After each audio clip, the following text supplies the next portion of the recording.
Good morning students.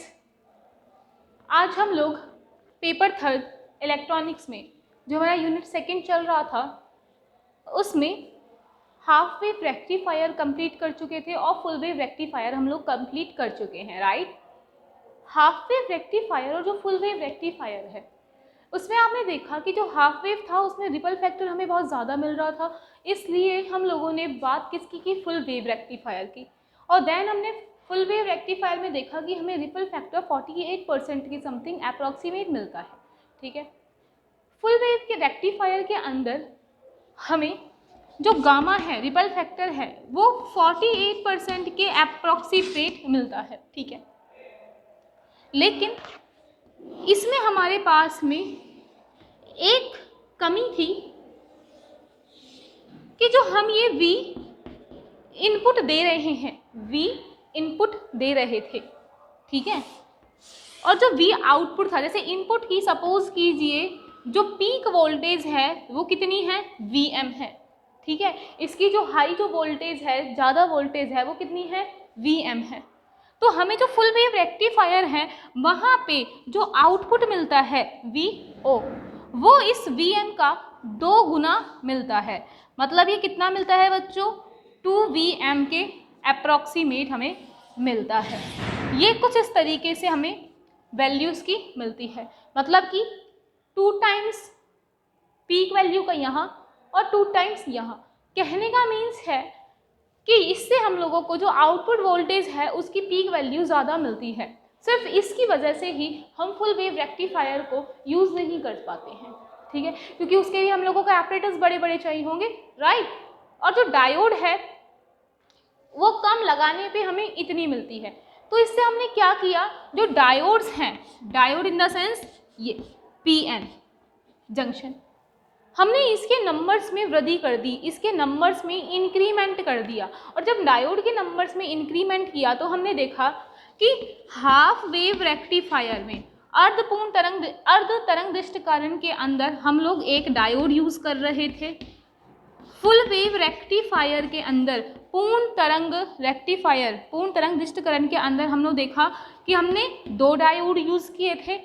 लेकिन आज हम पढ़ने वाले हैं bridge full wave rectifier, means सेतु पूर्ण तरंगदिष्टकरण। यहाँ हम स्टूडेंट्स 4 डायोड यूज करते हैं। जब इन 4 डायोड को यूज करते हैं तो हम देखते हैं कि जो कि पीक वैल्यू है वो इसके बराबर ही मिलती है। अगर यहाँ Vm है तो हमें आउटपुट में भी Vm वोल्टेज ही प्राप्त होती है, Vm वोल्टेज ही हमें मिलती है। क्लियर हो गई बात। तो कहने का मीन्स है अब तक हमने पढ़ा फुल वेव रेक्टिफायर, पूर्ण तरंगदिष्टकरण। आज हमारा जो नेक्स्ट टॉपिक है, मतलब कि जो थर्ड रेक्टिफायर है, वो है bridge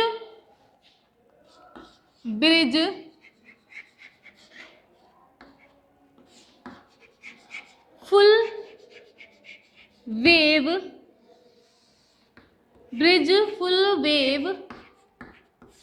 rectifier, bridge full wave rectifier. या हम कह सकते हैं कि सेतु पूर्ण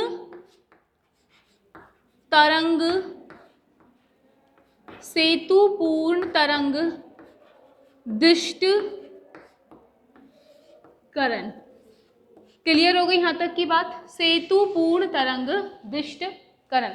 आज हमें इसकी बात करनी है ब्रिज फुल वेव रेक्टिफायर, सेतु पूर्ण तरंगदिष्टकरण की।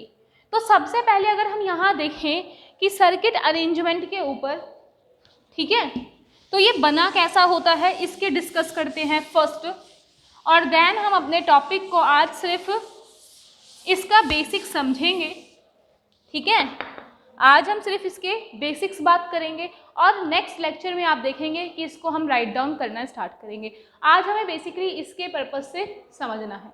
क्लियर हो गई बात। तो देखिए, सेतु पूर्ण तरंगदिष्टकरण, ये हमसे क्या कहता है, इसको बनाने के लिए एक ट्रांसफार्मर की जरूरत होती है और 4 डायोड की जरूरत होती है। एक ट्रांसफार्मर की जरूरत होती है और 4 डायोड चाहिए होते हैं। क्लियर हो गई यहाँ तक बात? तो देखिए इसको बनाएंगे कैसे। एक ट्रांसफार्मर, ट्रांसफार्मर तो आप समझ ही गए होंगे कि हम कैसे बनाते हैं, जिसमें ये इसकी प्राइमरी कॉइल होती है, देन यहाँ ये इसकी सेकेंडरी कॉइल होती हैं, और इसके बाद हमें यहाँ पे इनके 4 डायोड बनाने होते हैं। क्या बनाने हैं? 4 डायोड बनाने हैं। तो देखिए एक ट्रांसफार्मर बन ही गया है और 4 डायोड की बात करनी है। ये 4 डायोड बिल्कुल उस तरीके से ही बनते हैं जो आप सेतु यानी कि ब्रिज मेथड पढ़कर आ चुके हैं। ठीक है,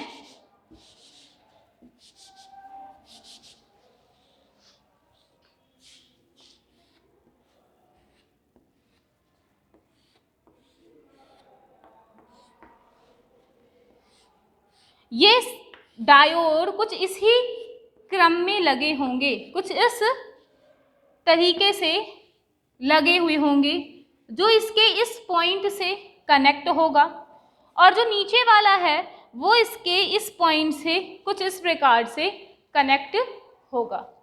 राइट? तो ये हमने क्या बनाया है?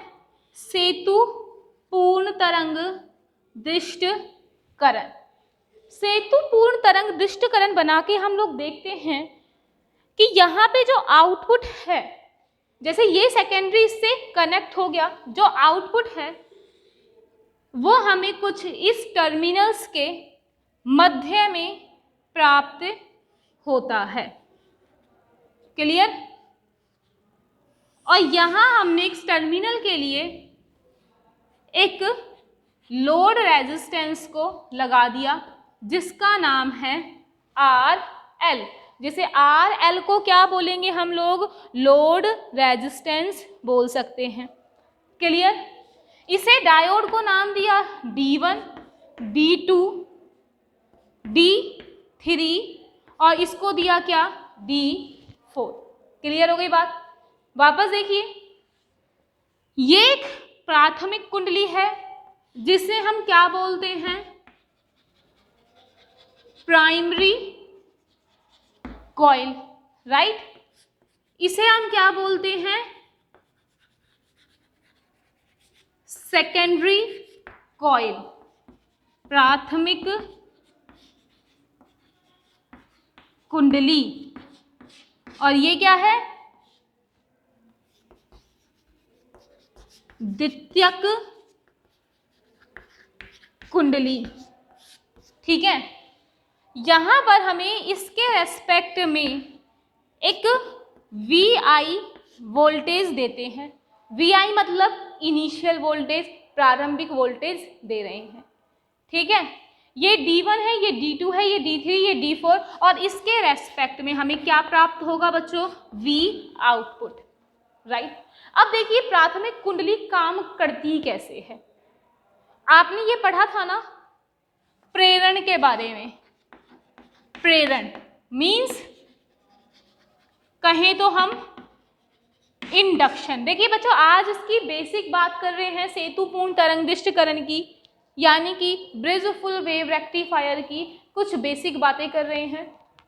कल हम इस क्लास के अंदर इसको राइट डाउन करेंगे, आज समझने वाला है। ठीक है, अब इसमें आपने इंडक्शन के बारे में पढ़ा था ना कि जब इस इनपुट वोल्टेज दी जाती है, जब हमने क्या किया, इसको V इनपुट दिया। क्लियर? V इनपुट हम अगर सपोज कीजिए कितना दे रहे हैं V input, V primary coil है ना, तो VP साइन ओमेगा T। आपको मालूम है ये साइन के फंक्शंस में दिया जाता है। कौन? प्राइमरी, है ना, VP साइन ओमेगा T। ये हमने इसको क्या दिया? Primary voltage. जब इसको प्राइमरी वोल्टेज देते हैं तो इसके टर्मिनल्स के लिए क्या होता है बच्चों? करंट जनरेट हो जाता है, यहाँ से करंट फ्लो करना स्टार्ट कर देता है। और जब इसके लिए करंट फ्लो होता है तो इस कॉइल में आपको मालूम है यहाँ पे मैग्नेटिक फील्ड बनी और इस वजह से यहाँ क्या जनरेट हो जाता है, EMF जनरेट हो जाता है। क्या होता है, EMF क्या होता है, इलेक्ट्रोमोटिव फोर्स जनरेट हो गया। ठीक है, अब EMF अगर कहें तो इसके सिरों के लिए जो सेकेंडरी EMF है वो कितना आता है, VS आता है। क्लियर हो गई। ये तो क्या था, V प्राइमरी के लिए था, यहाँ हमने बात की क्या, सेकेंडरी के लिए। इसकी वजह से यहाँ सेकेंडरी जनरेट हो गया और फिर यहाँ पर क्या होता है, करंट फ्लो होना लगता है और देखते हैं कि फॉरवर्ड बायस में या फिर रिवर्स में, यानी कि अग्र बायस या फिर उत्क्रमित बायस में से कौन हम लोगों को इसके सिरों पर आउटपुट प्रदान करता है। आज हम इसकी बात करेंगे। क्लियर हो गई बात।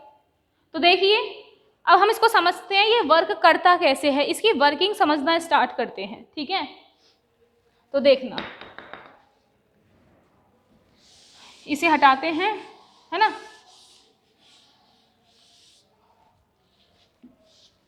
देखिए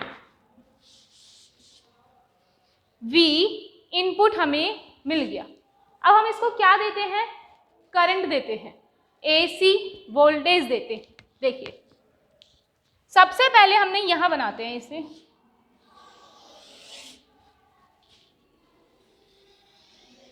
ये बनाया है ना, V इनपुट, राइट। कितना दिया V इनपुट हमने, ये, राइट। अगर हम कहें हमने V इनपुट ये एक AC वोल्टेज दी, क्या नाम है, VP साइन ओमेगा। यहाँ जो VP होता है ना बच्चों, वो क्या बताता है, एम्पलीट्यूड, मतलब कि आयाम के बारे में। मीन्स अगर ये इनपुट है तो यहाँ से यहाँ तक की जो वोल्टेज है वो कितनी है, VP है। क्लियर हो गई बात, कितनी है, VP है। जो इसकी पीक वोल्टेज है उसे हमने एक नाम दिया VP, है ना। अब देखिए आगे हम इसमें देखते हैं कि जब VP आया हमारे पास में तो सबसे पहले आपने इस इनपुट वोल्टेज में कितनी वोल्टेज दी, VP साइन ओमेगा T दिया आपने, ये रहा VP। अगर हम इसको पहले, सबसे पहले ये वाला चक्र दे, हाफ साइकिल की बात करें, मैं कह रही हूं धनात्मक अर्ध चक्र, मतलब कि positive half cycle. Positive half cycle की बात करते हैं, मतलब कि हमने ये वाला दिया, ये वाला दिया अभी, ठीक है। तो हम ऐसे कहते हैं, जब इसे हमने ये दिया तो इसके सिरों पर VS जनरेट हो गई। यहां सपोज करो ये प्लस आ गया, यहां सपोज करो क्या साइन आ गया बच्चों, माइनस। इसे लिखना नहीं होता एग्जाम टाइम पे, ये समझने के लिए है, ठीक है ना। अब देखो प्लस, ये क्या है, माइनस है। अब आपको मालूम है जब प्लस इसके सिरों पर यहां जाएगा तो इसको क्या मिला, प्लस, और यहां से जब माइनस गया तो ये जो है ये वाला पॉइंट है ना, इस पॉइंट को क्या मिला बच्चों, माइनस। इसे प्लस की वोल्टेज मिली, इसको क्या मिली, नेगेटिव की वोल्टेज मिली। क्लियर हो गया। किसकी बात कर रहे हैं, पॉजिटिव हाफ साइकिल की, धनात्मक अर्ध चक्र की। अब देखिए जब इसे नेगेटिव मिली, क्लियर, तो इसके सिरों पर यहां इसके टर्मिनल्स पे इसको भी क्या मिलेगी, नेगेटिव, और इसको भी क्या मिली, नेगेटिव। यहां जब पॉजिटिव आई तो इसको कौन सी मिली, पॉजिटिव, और इसको क्या मिला, पॉजिटिव मिला, ठीक। अब आपको दिख रहा होगा D2 diode, D2 diode, D2 diode का ये होता है P, ये होता है N, ये वाला साइड P होता है, ये N होता है।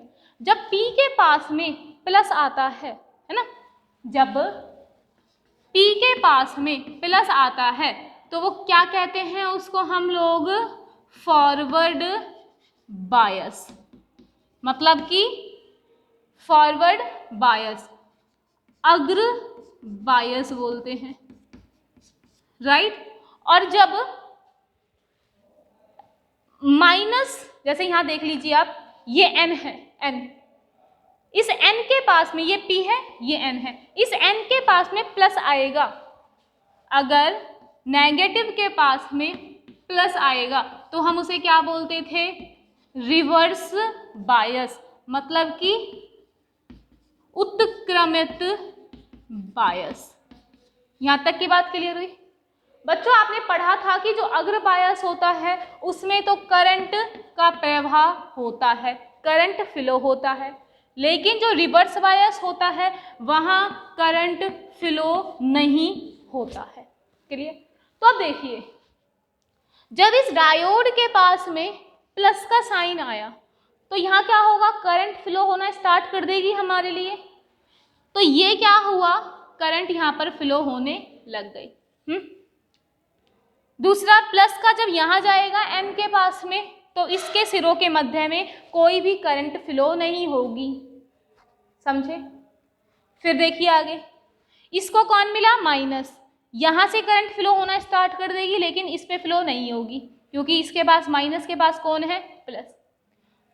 तो आपको दिख रहा है D2 और D3, इन दोनों से तो क्या होगा, करंट फ्लो होगी, लेकिन D1 और D4 से करंट फ्लो नहीं होगी। मतलब ये दोनों कैसे हो गए हैं, ओपन, और ये कैसे हो गए, क्लोज सर्किट।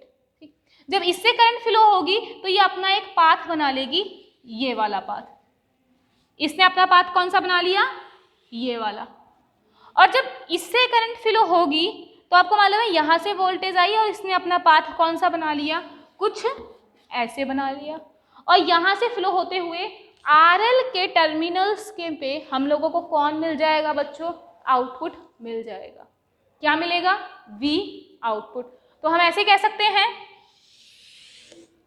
कि जो V आउटपुट है, ठीक, वो हमें कहाँ मिलेगा, प्रथम हाफ साइकिल ये वाला है, हमने इसकी बात की थी।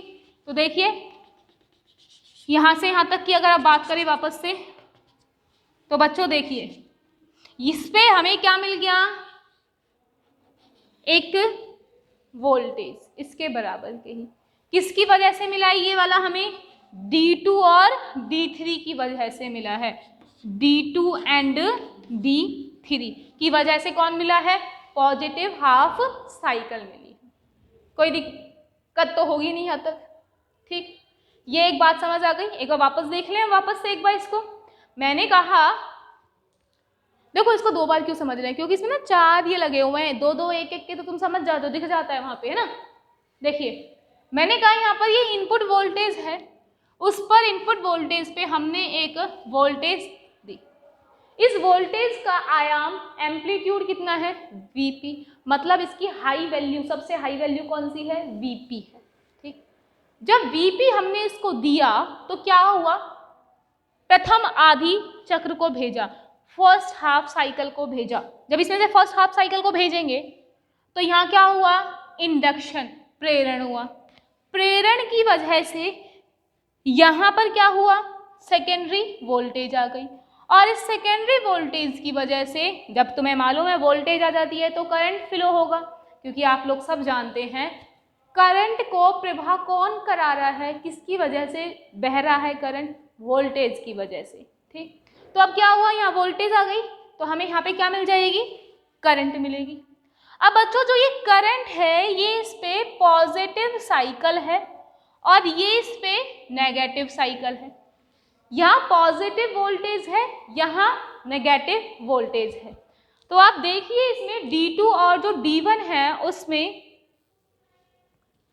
तो हमने देखा कि जो ये प्लस का साइन है, राइट, ये प्लस किसके पास गया, इस डायोड D2 के P वाले के पास।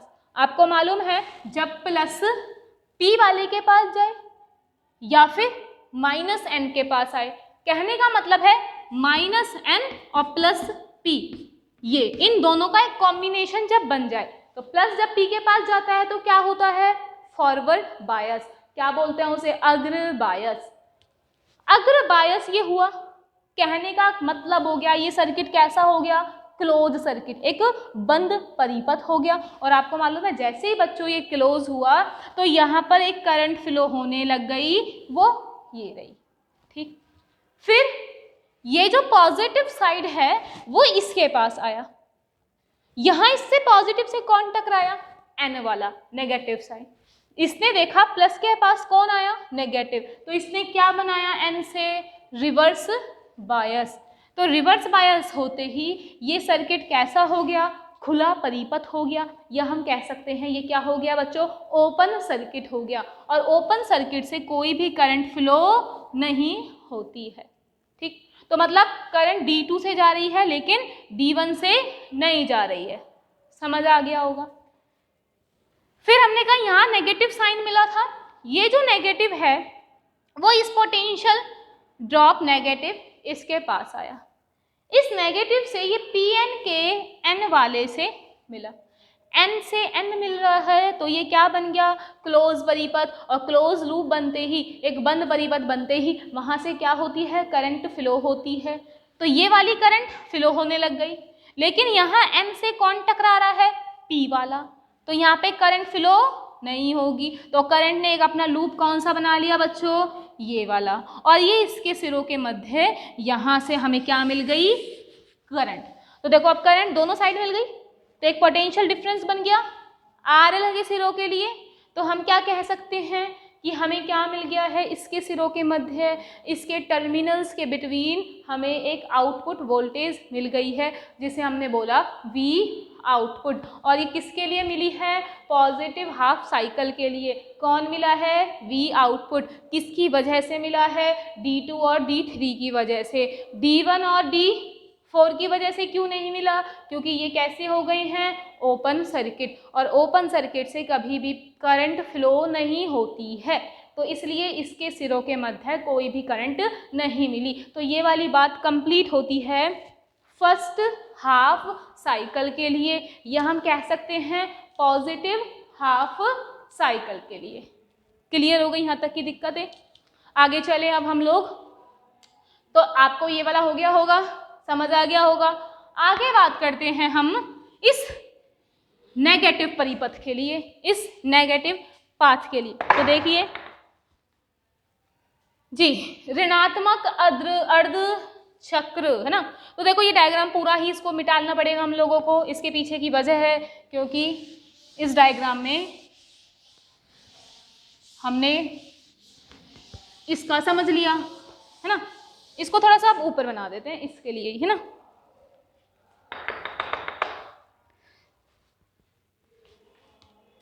तो देखिए हमको ये क्या लिया, ट्रांजिस्टर। आपको मालूम है कि ब्रिज सेतु में कौन जाता है, ट्रांजिस्टर जाता है। इस ट्रांजिस्टर के लिए हमने कुछ देखा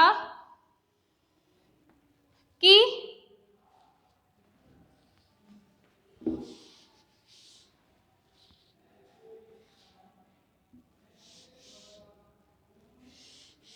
अब देखिए यहाँ पे क्या बनाया, डायोड बना दिया, वही वापस सर्किट, यही डायग्राम बना रहे हैं वापस, ठीक है ना।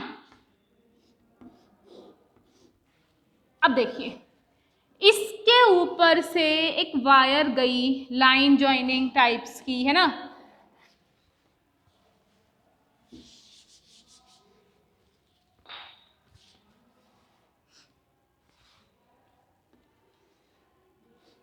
और इसके मध्य में हमें कौन मिलेगा, आउटपुट वोल्टेज, जिसे किस नाम से बोलते हैं, V आउटपुट से, ठीक है। ये हो गया क्या, D1, इसे क्या बोल सकते हैं, D2, D3 एंड D4। इसके टर्मिनल्स के बीच में हम कौन सी वोल्टेज दे रहे हैं, V इनपुट। यहाँ हमें कौन सी मिलेगी, V सेकेंडरी मिलेगी, ठीक है। और V आउटपुट कहाँ मिलेगी हमें, RL के सिरों के लिए। अब देखिए स्टूडेंट्स, ये ना ये वाला तो डायग्राम, किसके लिए था? पॉजिटिव हाफ साइकिल के लिए था। अब जो हम बात कर रहे हैं बच्चों वो किसके लिए कर रहे हैं?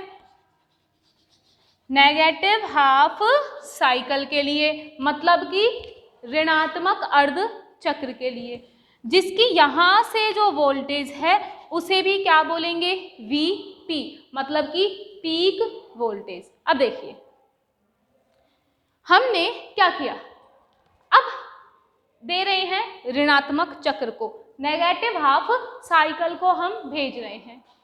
जब हम नेगेटिव हाफ साइकिल को बच्चों भेजेंगे इसके सिरों पे तो क्या होगा? Vi प्रेरण की वजह से, मतलब इंडक्शन की वजह से इस पे क्या जनरेट करेगा? EMF। ये EMF क्या करेगा? करंट बनाएगा। बस हो गया काम। अब देखो यहाँ क्या आया? Vs, EMF की वजह से वोल्टेज Vs आई। ठीक, यहां हमें क्या मिल रहा है? निगेटिव हाफ साइकिल, मतलब कि ऊपर तो मिल रहा है नेगेटिव, यहां कौन मिल रहा है बच्चों? पॉजिटिव। नेगेटिव और ये हम मान रहे हैं, ऐसा कुछ नहीं है, रटना नहीं है, लिखना नहीं है इसे, नेगेटिव पॉजिटिव है ना। अब जब ये नेगेटिव है वो इसके पास जाएगा तो इसको क्या मिला? नेगेटिव, इसको मिला पॉजिटिव। ठीक, सबसे पहले स्टूडेंट देखो आपने ये वाला सीखा ना अभी कि इसमें कौन कौन फॉरवर्ड है, कौन कौन रिवर्स है, तो आप इसको अपने अकॉर्डिंग एक बार करके देखो और वीडियो को पॉज करो और फिर देखो कि क्या गलतियां कर रहे हो। जो कर रहे हो वो यहाँ से समझ लेना फिर। ठीक है, देखिए अब ये पॉजिटिव साइकिल, ये नेगेटिव है ना। अब जब नेगेटिव इसके पास जाएगा D1 के पास में है ना, तो नेगेटिव के पास कौन जा रहा है? N। ये N साइड होता है, ये P होता है डायोड का है ना। बच्चों नेगेटिव को कौन मिल रहा है? N मिल रहा है। जब नेगेटिव को N मिलता है और पॉजिटिव को P मिलता है तो इसे हम बोलते हैं अग्र बायस, यानी कि फॉरवर्ड बायस। किसको बोलते हैं? जब P को प्लस मिले और N को माइनस मिले। अब देखिए माइनस साइन, ये क्या है? Pn, N के पास कौन आया? माइनस। जब N के पास माइनस आता है तो फॉरवर्ड बायस, और फॉरवर्ड बोले तो करंट फ्लो होगी। तो हमने क्या कहा? यहां से इसके लिए, यहां से है ना, एक करंट क्या हो रही है बच्चों? फ्लो हो गई। ठीक, क्यों हो गई? क्योंकि ये फॉरवर्ड बायस है, फॉरवर्ड बायस में करंट फ्लो होती है क्योंकि वो क्लोज सर्किट बनाता है, क्लोज पाथ बनाता है, और क्लोज पाथ के लिए करंट आती है। ठीक, जब इस N से कौन मिलेगा? P।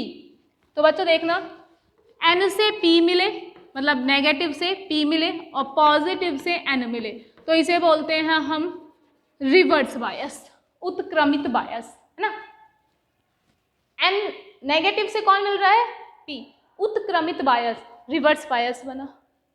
स्टूडेंट्स रिवर्स बायस के लिए आपको मालूम है करंट फ्लो यहाँ पे नहीं होती है, रिवर्स बायस में करंट फ्लो नहीं होती। करंट फ्लो नहीं हो रही तो ये कैसा बन गया? ओपन सर्किट बन गया। मींस यहाँ करंट फ्लो नहीं हो रही D2 पे। ठीक है, फिर देखो ये क्या है? प्लस का साइन, प्लस से कौन टकराएगा? N। जब प्लस से N टकराता है ये देखो क्या बनाता है? ये रिवर्स, यहाँ भी कोई करंट फ्लो नहीं होगी। बट बात करूँ प्लस से ये P साइड टकराएगा, तो स्टूडेंट जब प्लस से P साइड आता है तो प्लस और P मिलकर क्या बनाते हैं? अग्र बायस। प्लस से P अग्र बायस, और अग्र बायस बोले तो यहाँ से कौन फ्लो होगा बच्चों? एक करंट फ्लो होगी। तो करंट देखो यहाँ पे किसके लिए आ रही है? एक तो D1 के लिए आ रही है और D4 के लिए आ रही है। किसके लिए आ रही है? D1 और D4 के लिए आ रही है करंट, और D2 और D3 के लिए नहीं आ रही है। तो देखो D1 तो क्या आया? यहाँ से आकर इस पे जाकर और मिल गई इस पे वोल्टेज। D4 कैसे देगा? यहाँ से करंट आया, इसने बनाया क्लोज सर्किट और यहाँ से करंट आ गई। तो देखो इन दोनों के मध्य में क्या मिल गया? V output. किसके सिरों के बीच? लोड रेजिस्टेंस के सिरों के मध्य हमको क्या मिल रहा है, आउटपुट। मतलब कि लोड रेजिस्टेंस के टर्मिनल्स पर हम लोगों ने देखा कि आउटपुट मिल गया। क्लियर? तो हम इसे क्या बोलेंगे, यहाँ पर हमें आउटपुट किसकी वजह से मिल रहा है, सिर्फ और सिर्फ एक तो D1 और D4, क्योंकि D3 और D2 किस पे हैं, रिवर्स पे हैं। तो हमने कहा आउटपुट कहाँ मिल गया, ये मिल गया। किसकी वजह से, नेगेटिव की वजह से। एक बात ध्यान देने के लिए है, जब ये नेगेटिव साइड होता है तो जो आउटपुट मिलती है वो हमें आउटपुट पॉजिटिव में मिलती है।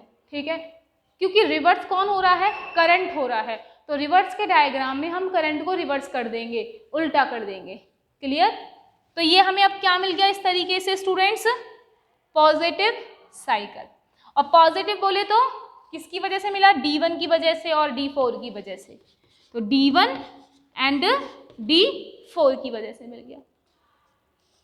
तो देखो हमने क्या देखा, जब हम धनात्मक अर्धचक्र की बात करते हैं तो हमको D2 और D3 की वजह से आउटपुट मिलता है, और जब ऋणात्मक अर्धचक्र की बात करते हैं तो हमें 1 और 4 की वजह से आउटपुट मिलता है।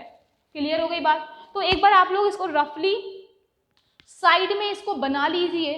मुझे पता है आपको समझ भी नहीं आ रहा होगा रफली बनाना कैसे है। ठीक, समझ के इसको रफली बनाइए, रफली, क्योंकि फेयर तो हम इसको कल बात करेंगे लिखने का। तो एक बार रफली बना लीजिए आप इसको। ठीक है, तो एक बार बनाइए इसे रफली, एक बार लास्ट और देखते हैं इसमें हम।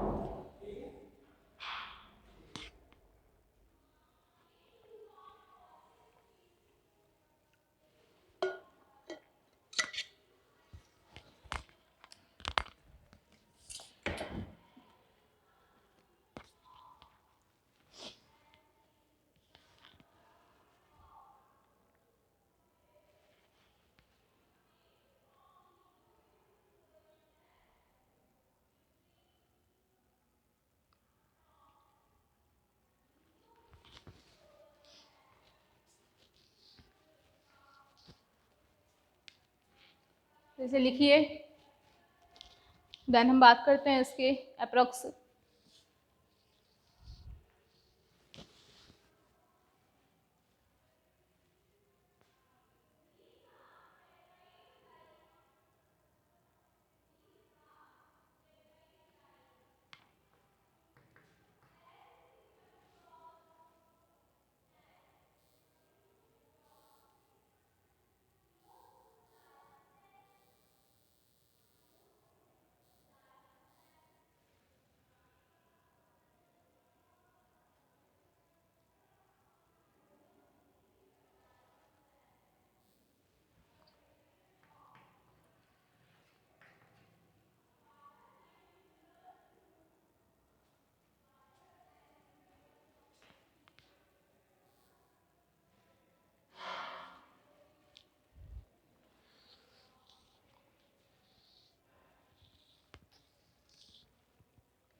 देखिए इसको आप इस तरीके से लिख लीजिए।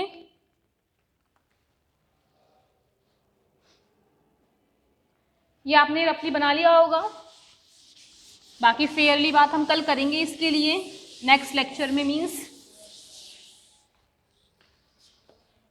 देखिए, जब हम पॉजिटिव हाफ साइकिल की बात कर रहे थे, पॉजिटिव हाफ साइकिल की मतलब कि प्रथम धनात्मक अर्ध चक्र की, तो देखिए वी आई था, उससे जनरेट कौन हुआ, इससे कौन आया, वी एस आया, ठीक है।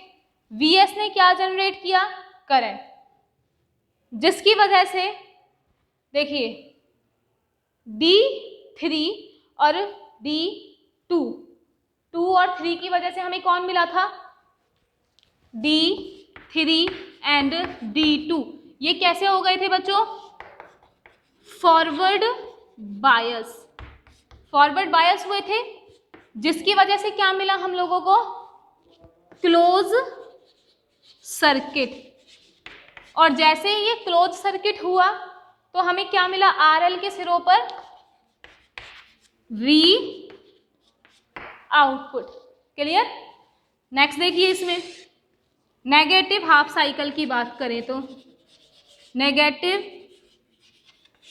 हाफ साइकिल, देखिए वी इनपुट आया, वी इनपुट, जिससे क्या हुआ बच्चों, वी एस, वी इनपुट से वी एस जनरेट हुआ, जिससे D1 और D4 किस में हो गए, D1 and D4 forward bias में हो गए, और जिसकी वजह से D1 और D4 पर एक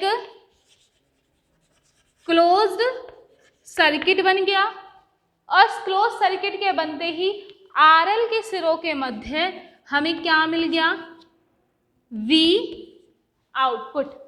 क्लियर। तो ये बात हमने आज की सिर्फ इसकी समझने की।